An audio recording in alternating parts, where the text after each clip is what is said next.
मैं माँ शारदा के चरणों में नमन करते हुए परम श्रद्धेय विद्यालय के प्रधानाध्यापक महोदय, उपस्थित समस्त शिक्षक और शिक्षिकावर्ग और मेरे प्यारे छात्र छात्राओं, मैं अपने हृदय की गहराइयों से आप सभी का हार्दिक आभार और धन्यवाद ज्ञापित करना चाहूँगी।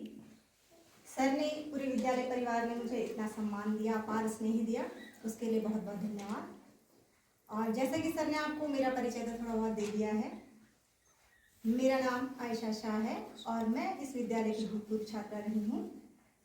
जैसा कि सर ने बताया कि मेरे माता पिता शिक्षा विभाग से जुड़े हुए थे। मेरे पिताजी ने लगभग अपने जीवन की अधिकांश सेवा इसी विकास का निदेशन में दी है और मेरी माताजी ने इसी विद्यालय में लगभग 14 साल हिंदी के पद पर कार्य किया। वर्तमान में वे ग्रास्टनगंज कोटद्वार में कार्यरत हैं।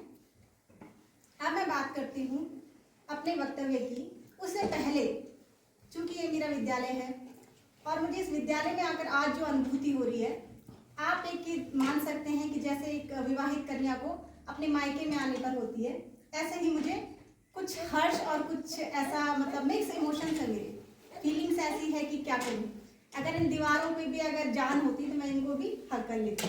क्यों? क्योंकि एक होता है कनेक्शन, होता है बॉन्ड होता है।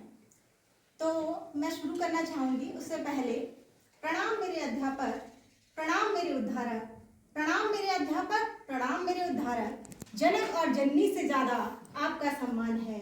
मेरा होना महज इत्तेफाक हो सकता है, मेरा होना महज इत्तेफाक हो सकता है, लेकिन मेरा बनना तो आपकी ही साधना का परिणाम है। मेरा बनना तो आपकी ही साधना का परिणाम है।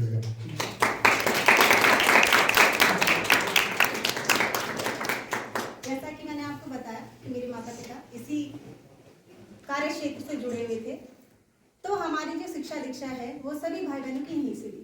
अपनी प्रारंभिक शिक्षा की मैं बात करूंगी तो मैंने कक्षा 1 से 5वीं तक जनता शिशु निकेतन रिंगवाड़ी में पढ़ाई की। इसके बाद कक्षा 6 में मैंने राजकीय उच्चतर माध्यमिक विद्यालय रिंगवाड़ी में एडमिशन लिया। 1-2 महीने मैंने पढ़ाई की। इसके बाद मेरा चयन जवाहर नवोदय विद्यालय जौहरी खाल के लिए हो चुका था। उसके बाद मैं जौहरी खाल में मैंने वहाँ पे अपनी पढ़ाई जारी रखी। वहाँ चूंकि वो नया बैच था, हमारा सबसे पहला वहाँ पे बैच था, तो वहाँ सुविधाओं का अभाव था। अब सुविधाओं का अभाव था तो मुझे थोड़ा हेल्थ इश्यूज रहे और 8th क्लास के बाद मैं पुनः बैक टू पवेलियन अपने स्कूल में आई। और जब मैं यहाँ आई, यहाँ आने के बाद मैंने देखा कि 2 हमारे साथ नए युवा शिक्षक थे। एक थे हमारे श्री राकेश पोखरियाल जी सर और एक थे श्री अमृतपाल सर। जैसे वो नए युवा शिक्षक थे, उनके अंदर नया जोश, नई उमंग और नई ऊर्जा भी थी। ऐसी ऊर्जा, ऐसी सकारात्मक सोच जो कुछ कर गुजरने की चाह रखती थी। अब मैं मानती हूँ कि विद्या का जो ये मंदिर है ना, निश्चित ही कहीं ना कहीं इसमें एक ऐसी ऊर्जा है, एक ऐसी सकारात्मक ऊर्जा है कि कोई भी व्यक्ति जब इसमें कदम रखता है, एक बालक, एक नन्हा बालक जिसको एक वर्ण का, एक अक्षर का ज्ञान नहीं है, लेकिन वो कैसे भाषाएं सीखता है, कैसे उसके अंदर भले ही उसके अंदर विचार हैं, लेकिन उसको स्ट्रक्चर्ड फॉर्म मिल जाता है। वो सब कुछ सीख के और यहाँ से इतना कुछ सीख के जाता है कि अमूर्त चिंतन से मूर्त और मूर्त से जीवन की यथार्थता की ओर चला जाता है।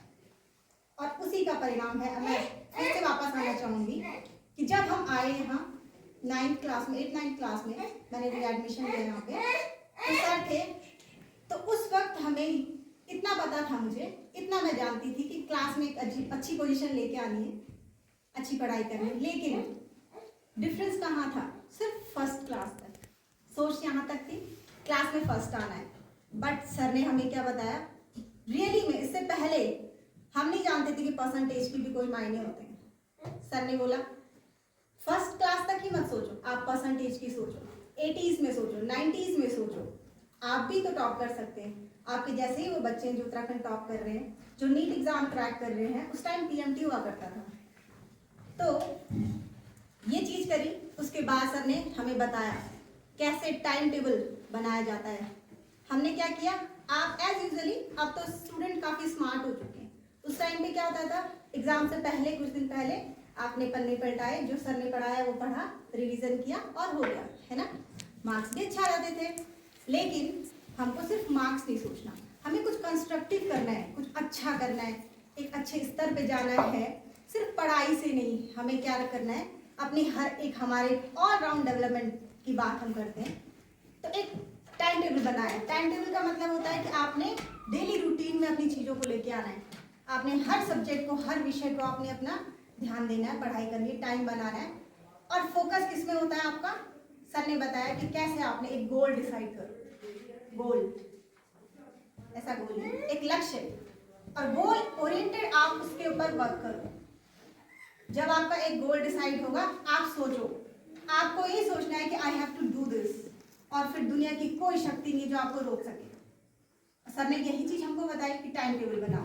टाइम टेबल बनाओ, डर का माहौल थोड़ा हमें लगा क्या टाइम टेबल में कैसे करें, क्या करें, लेकिन धीरे धीरे चीजें क्या होती जाती हैं, आपके हैबिट में आती हैं। और जब हैबिट में आती है तो आपको बहुत अच्छी लगने लगती है। यकीन मानिए, आप स्टूडेंट्स हो आप अभी, और जब आप पढ़ाई करने बैठेंगे एक चित एक मन होके अपने आप से, ये अपने लक्ष्य के प्रति अगर आप ईमानदार रहेंगे, मैं नहीं मानती कि आप ऐसी कोई भी चीज नहीं है जिसे आप पा नहीं सकते हो। बस क्या है कि आपने ईमानदार रहना है अपनी चीजों के आगे, अपने लक्ष्य को लेकर। अब यही चीजें हुई, हमारे साथ भी हुई। हर चीज में डिसिप्लिन से लेके स्कूल में आप एक्स्ट्रा क्लास हो, सर एक्स्ट्रा क्लास लगाते थे हमारे, टाइम टू टाइम हमारी हर एक क्लासेस होती थी, एक्स्ट्रा क्लास होती थी। एक्स्ट्रा क्लास के साथ डिसिप्लिन हमें सिखाया, डिसिप्लिन के साथ परसेंटेज के विषय में बताया, उसके साथ सर ने बताया टाइम टेबल के अकॉर्डिंग पढ़ो। उसके साथ हमें बहुत सारी चीजें सीखने को मिली, बहुत सारी चीजें हम सीखते चले गए। ऐसा कोई भी क्षेत्र नहीं था जहाँ सर ने रुचि ना ली हो, चाहे वो एक्स्ट्रा को करिकुलर एक्टिविटीज हो, चाहे वो को करिकुलर एक्टिविटीज हो। करिकुलर और को करिकुलर दोनों एक्टिविटीज में उन्होंने हमेशा हमारे साथ सपोर्ट सिस्टम की तरह काम किया। और मैं आज भी जो सर ने हमें जो भी पढ़ाया, अगर साइंस की स्टूडेंट हूँ मैं, और आज मुझे बहुत अच्छा फील होता है कि मैं खुद साइंस की विभाग में हूँ, अभी विज्ञान विषय की शिक्षिका हूँ, और मुझे बहुत अच्छा लगता है। सर ने जो चैप्टर पढ़ाए हुए ना, एज इट इज हमें याद है कि क्या क्या चीजें उस टाइम पे थी, है ना। तो ये चीजें चलती गई, अब चलती गई तो फिर मैंने यहाँ से 10वीं की कक्षा में 69.6% मेरा रहा, और 2010 में मैंने यहाँ से पास आउट किया। पास आउट करने के बाद 11वीं 12वीं मैंने सुराईडांग में, जनता इंटर कॉलेज सुराईडांग से पूरी की। उसके बाद मैंने ग्रेजुएशन किया BSc ZBC से, PG कॉलेज कोटद्वार से। उसके करने के बाद फिर मैंने मास्टर्स किया जूलॉजी में, वो भी PG कॉलेज कोटद्वार से। और उसके बाद बात आई B.Ed की। अब B.Ed किया मैंने 2 साल का PG कॉलेज कोटद्वार से। उसको करने के बाद LT के फॉर्म निकल गए। बात यहाँ पे करियर की आती है। अब करियर कैसे स्टार्ट हुआ? अभी तक पढ़ाई चल रही थी, करियर के लिए तब तक चल रहा है ना, चल रहा है, चीजें चल रही है, स्कूल चल रहा है, कॉलेज चल रहा है। करियर की बात आई, अब LT के फॉर्म आए, तो मैं इसलिए आपके सामने ये वाकया बताना चाहती हूँ कि मैं और किसी का एग्जाम्पल नहीं दूंगी, मैं आपको अपना एग्जाम्पल दूंगी, क्योंकि मैं भी, मेरी रूट्स जहाँ आपकी रूट्स हैं, यहीं से मैं भी आज आपके पास हूँ। और मैं मानती हूँ कि आपके पास जितने आपके अनुभव होंगे, उससे ज़्यादा बेटर चीज़ और कुछ नहीं है जो आपको सिखा सकती है। तो जब